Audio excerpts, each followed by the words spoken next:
Good morning. Good morning. मेरा सौभाग्य है कि मैं संत कबीर पर कुछ कहने के लायक हूं, ऐसा माना गया है। लगभग 800 वर्ष पहले सन 1400 के आसपास संत कबीर काशी में पैदा हुए।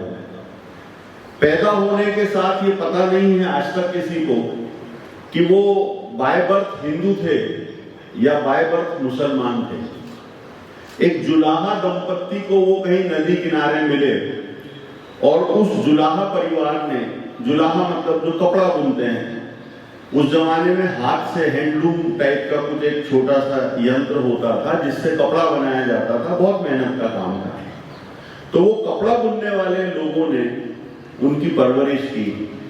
लगभग 78 साल तक वो इस धरती पर रहे। सन 1400 के आसपास का जन्म है, जन्म काशी का है।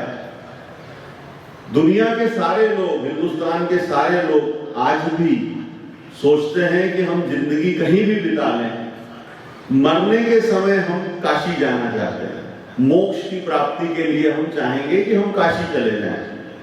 संत कबीर एकमात्र उलटबासी थे जो पैदा काशी में हुए। जागृत चेतना थी। मरने के समय उन्होंने तय किया कि मैं काशी छोड़कर मगहर जाना चाहूंगा, जो एक नॉर्मल सी जगह है जहां कोई जाना नहीं पसंद करता। बात ये थी, ये संत क्यों कहलाते हैं, इनका जिक्र 800 साल बाद भी हम क्यों कर रहे हैं? क्योंकि ये इंसानों को जगाने के लिए आते हैं। एक नॉर्मल आदमी हर परिस्थिति में नॉर्मल जीता है, नॉर्मल रहता है, एक साधारण, लेकिन ये नॉर्मल लोगों में कोई एक बिरला आता है, वो रास्ता दिखाता है। वो कहता है ऐसे नहीं ऐसे चलो।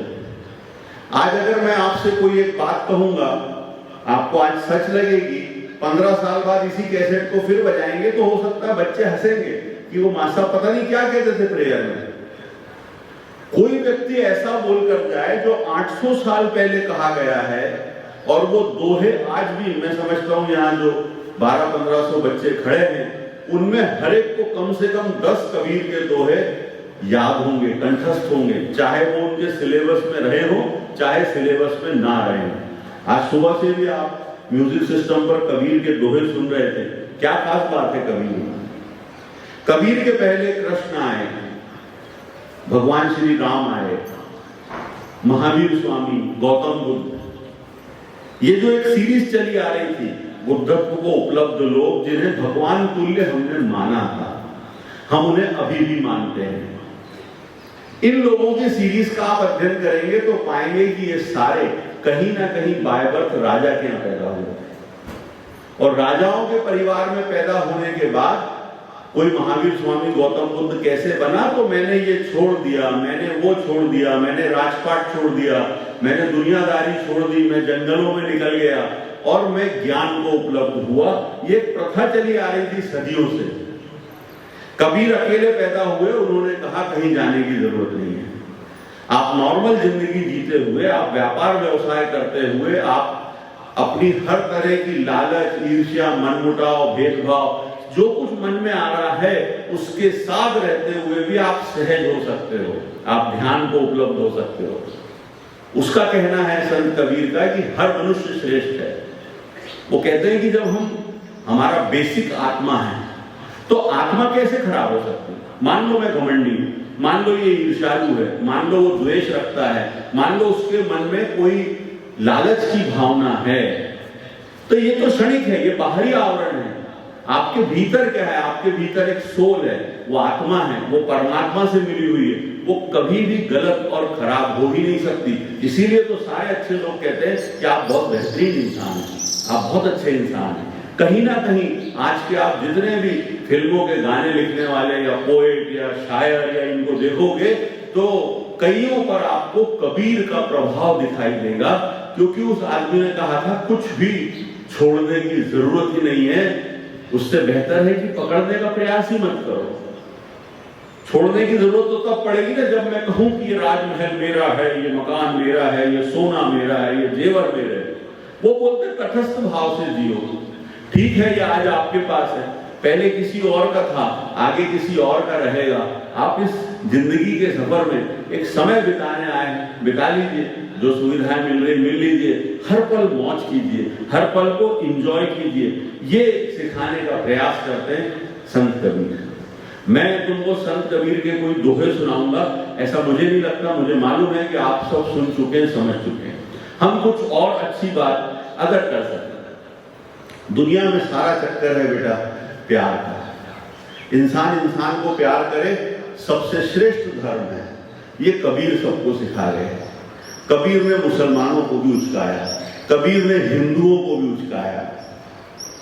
वो मुस्लिम को कहते थे कि काकड़ पाथर जोड़ के मस्जिद लियो चुनाए, तूने कंकड़ पत्थर जोड़ के मस्जिद बना लिए। ताचड़ी मुल्ला बांग दे, क्या बहरा हुआ खुदा है, उस पर एक मुल्ला चढ़कर बांग दे रहा है, तो क्या अल्लाह मियाँ बहरे हैं? वहीं वो हिंदुओं को कहते थे कि पाहन पूजे हरी मिले तो मैं पूजू पहाड़, ये थे तो चाकी भली पीस खाए संसार।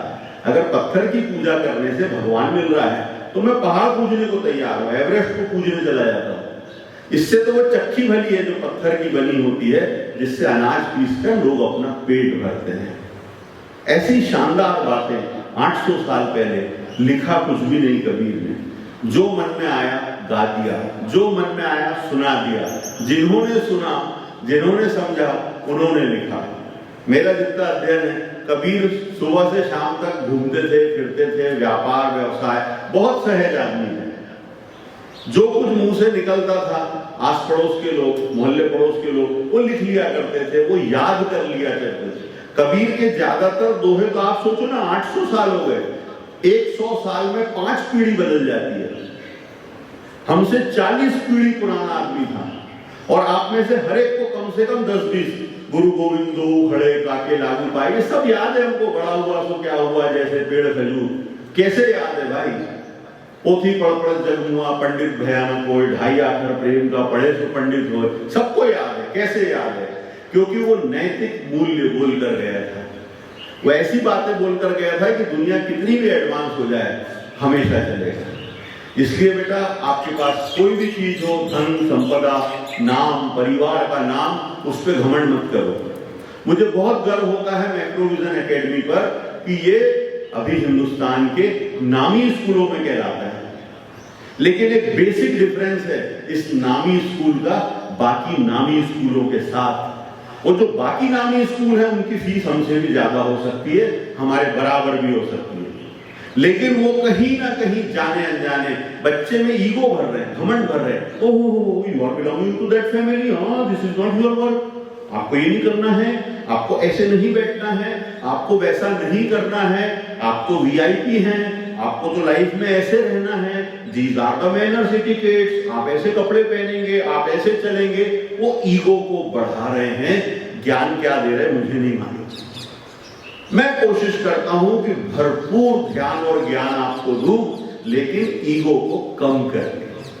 ईगो कम होगा, घमंड कम होगा, हम हर काम को समान समझेंगे।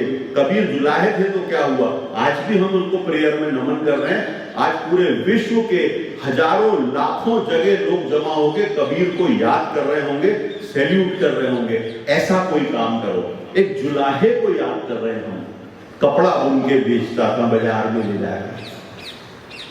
तो बेटा, सीखने वाली बात यही है, आप फोकस करें।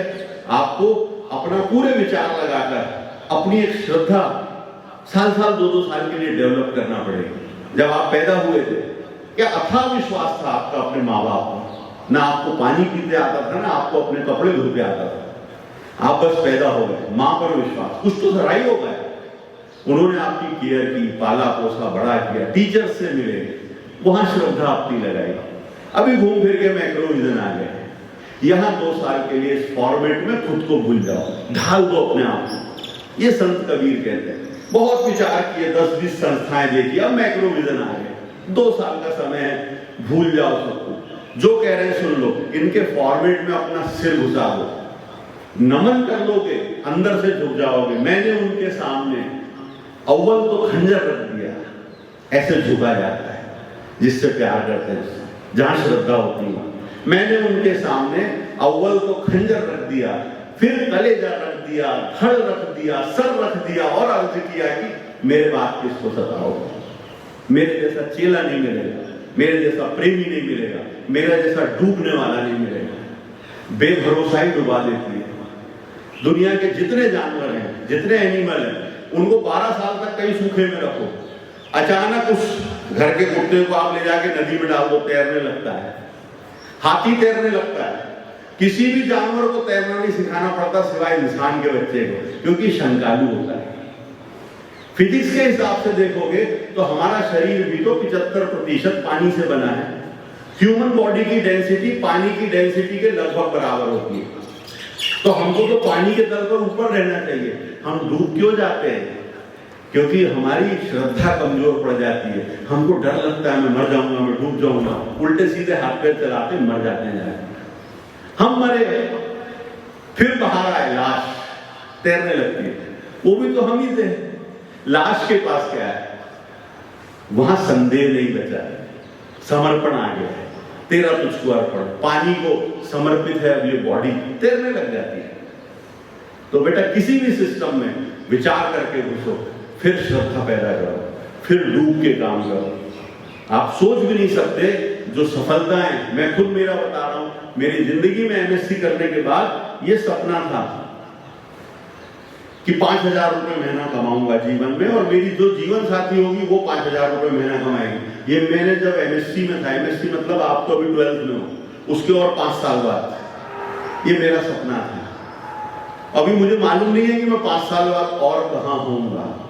उसकी 2-3 वजह है। मेहनत बहुत ज्यादा, ईगो कम, ज्ञान जहां से मिल जाए, जिससे मिल जाए, नॉलेज जिससे मिल जाए उसको नमन, उसको प्रणाम। ये संत कबीर की बातों का कहीं ना कहीं प्रभाव मनुष्य पर है। मेरा समर्पण, इतनी सारी किताबें, इतना सब पढ़ने के बाद मुझे पता था कि मेरे घर जो बेटा पैदा हुआ है, अभी ये दूसरा तो नहीं होगा, एक ही बेटा है। मैंने उसका नाम कबीर रखा। वो कोई मजाक में नहीं रखा, कोई वो जोक में नहीं रखा, वो कोई टीवी सीरियल देख के नहीं रखा। वो इसलिए रखा कि मैं जानता था कि संत कबीर का अगर कोई एक अंश भी मेरे बेटे में आ गया तो मेरी जिंदगी सफल हो जाएगी। ये सोच के मैंने अपने बच्चे का नाम कबीर रखा। तो आप ऐसे लोगों को पढ़ें, समझें, तनाव से दूर रहें। घर पर भी फोन करें, घर से कोई ऐसा मैसेज आए कि तनाव हो जिसमें, मत पढ़ना। आजकल हमारे घरों में बेटा बहुत तनाव है, बहुत तनाव है। हर घर में एक आदमी मोटा है। घर की समस्त औरतें सुबह से शाम तक किचन में खाना बनाती है, एक से एक चीजें बनाती है, और उसको कहती है तू खाना मत क्योंकि तू मोटा है। और खाने के टेबल पर इतना कार्बोहाइड्रेट, फैट, वसा, प्रोटीन, विटामिन पे चर्चा होती है कि लगता है इससे तो वो बकरी अच्छी है तो जाके घास खा रही है, वो भैंस अच्छी है, उसके आगे जो चारा डाला वो पूछती भी नहीं कि इसमें कार्बोहाइड्रेट है कि फैट है कि वसा है, और सारे ज्ञान अधूरे हैं। इसके कारण तनाव बहुत निर्मित हो गया है। जंक फूड मत खाइए। पूरे वेस्टर्न कंट्रीज में वही खा रहे हैं, उनके यहाँ कोई रोटी पराठा थोड़ी बनता है, और वो हमसे ज्यादा तरक्की कर रहे हैं। सुलझे हुए लोग हैं, हमारे पास भाषणबाजी बहुत है। तो सुलझो, जागो, भरोसा पैदा करो, अपने आप को पहचानो, पूरी ऊर्जा के साथ बहुत सफल होगे, सफलता के शिखर पे जाओगे। Thank you very much.